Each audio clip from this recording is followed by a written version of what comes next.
Hello guys, this is Bla Animation nga pala at welcome sa bagong video.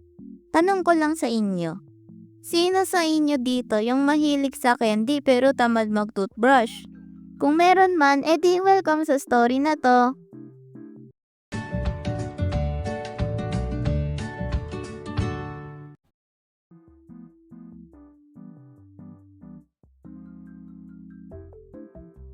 Naalala ko nga noon grabe talaga ako kumain ng candy nung bata pa ako. Like, umaga, candy. Hapon, candy. Gabi, candy pa rin.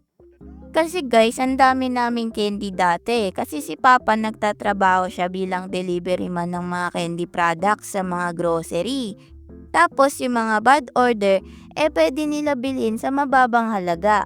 For example, yung lalagyanan ng candy, singaw or wala ng hangin. Pwede rin yung may mga butas na yung packaging. Ayun, binibenta na yun ng mas mura. Tapos yung iba naman, binibigay na lang sa kanila ng boss nila. Tapos ito namang si Papa, ibibigay niya yun sa akin pag uwi niya. Naalala ko nga rin nun na dahil sa sobrang mura nun at yung iba libre na lang, binibenta ng lola ko yung mga ibang candy dun sa mga sari-sari store dito sa lugar namin. Naalala ko 15 pesos lang yung benta niya sa isang packaging. 50 pieces yung laman nun. Kaya ayun, pinapakyaw yun agad ng mga tindahan dito sa amin. Pero balik tayo dun sa mga kung ano man yung mga dala-dala ni Papa na mga matatamis na mga binibigay niya sa akin tuwing galing siya sa trabaho. Meron kami nung chocolate drink, chocolate bars, at mga mint bubble gum na makulay sa bibig. If naaalala niyo kung ano to, comment niyo dyan sa baba. Bubble gum na sobrang asim, strawberry candy, kape na candy, choco chewy na candy, mga lollipop na iba't ibang flavor at marami pang iba. At syempre, pagkatapos ko kumain ng mga maraming candy na yan, diretso tulog na ako, wala nang toothbrush. Well, napakabata ko pa kasi nun at hindi talaga ako naniniwala na masisira yung ngipin ko pag hindi ako nag-toothbrush. Bukas na lang ako mag-toothbrush. Inaantok na ako eh.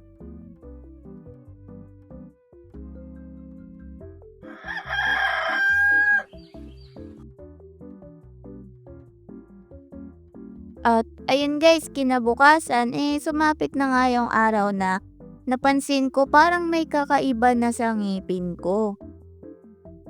Hala, wait, bakit ganun? Bakit may itim-itim na tong ngipin ko? Parang may sira na ata to Ano kayang dapat kong gawin? Tapos ayun guys, habang tinitingnan ko yung ngipin ko dun sa salamin, bigla na lang sumakit. Wala, bakit ang sakit na ngipin ko? Aray! Hmm.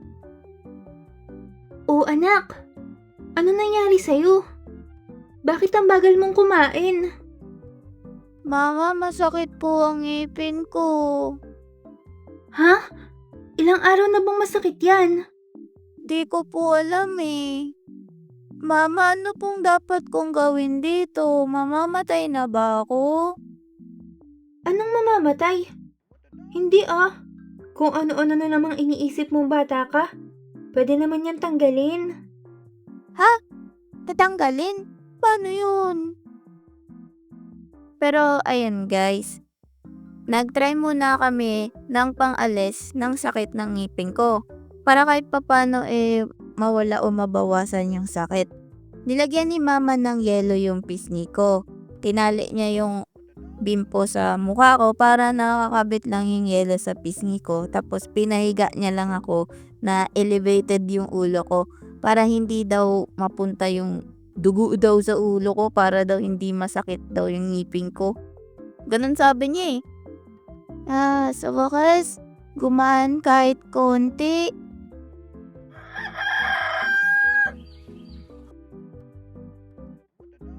Mama, hindi na po masakit ngipin ko. Pwede na po ba ako maglaro sa labas?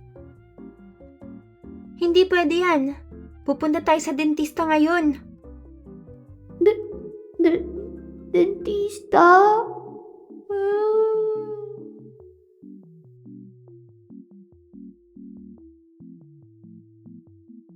At ayun, pumunta kami ng araw na yan sa dentist. At doon ko talaga naramdaman yung tunay na takot. As in, grabe yung takot ko nun sa dentist, guys. Relax ka lang ha. Saglit lang to. Hala, ano po yan? Ayoko po. Ayoko po niyan. Maawa po kayo sa akin, bata pa po ako.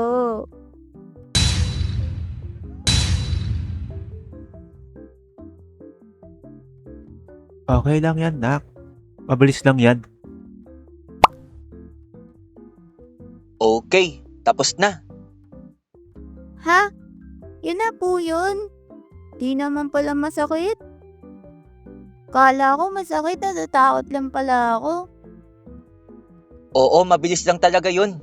Ayaw mo kasing maniwala eh. Masyado ka kasing natatakot. At ayun guys, na-realize ko noong bata pa ako na hindi naman pala masakit magpabunot ng ngipin sa dentist. Sa isip ko lang pala yun na nakakatakot. Paano ba naman kasi yung mga tools ng dentista? Ang laki-laki tapos nakakatakot yung itsura. Parang mga tools ng pangayos ni Papa sa motor. Pero ayun guys, after magpabunot ng ngipin, binilan ako nila mama ng ice cream. At yung ice cream na yun, may purpose yun guys. Hindi lang yun pampasaya ng mga bata para, kasi matamis yun. Ang purpose nun para hindi na magdugo yung part na nabunutan ng ngipin. Okay pala magpabunot ng ngipin no? May libreng ice cream pa ako. What if ipatanggal ko yung 4 na ngipin ko? Di may 4 na ice cream na ako nun. At ayun guys, salamat nga pala sa mga nakakolab natin na sila Selly, Cartoons at Moisky. Salamat sa inyo, sumama kayo dito sa video. Subscribe din kayo sa kanila guys ha. Ayun guys, lesson learned. Kahit mahilig ka sa candy, huwag mo kalimutan na mag-toothbrush at alagaan yung ngipin ha. Ingatan niyo yung mga ngipin niyo. Kasi guys, magastos pala magpabunot ng ngipin sa dentista. At saka mas maganda guys kapag maganda rin yung ngipin nyo. Ayun lang guys, salamat, paalam!